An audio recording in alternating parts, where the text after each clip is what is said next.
বিশালই গরমতম আজ একটা দিন।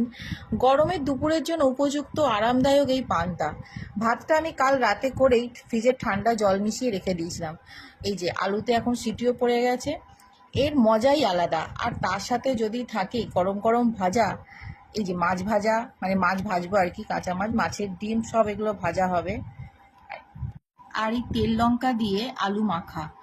কিন্তু যারা ভাবছো খাচ্ছে তো পান্তা, মানে পান্তা ভাত আর কি, তা নিয়ে আবার এত আদিক্ষেত আর কি আছে, কিন্তু বিশ্বাস করো এর যা স্বাদ তা মাছ মাংসকেও হার মানাবে, বিশেষ করে এই গরমের দিনে। এই যে মাছ আমি এখানে ভাজতে বসিয়ে দিয়েছি, মাছ ভাজাও হচ্ছে। মাছ ভাজা কমপ্লিট হয়েছে, এবার ভাজবো মাছের ডিমের বড়া।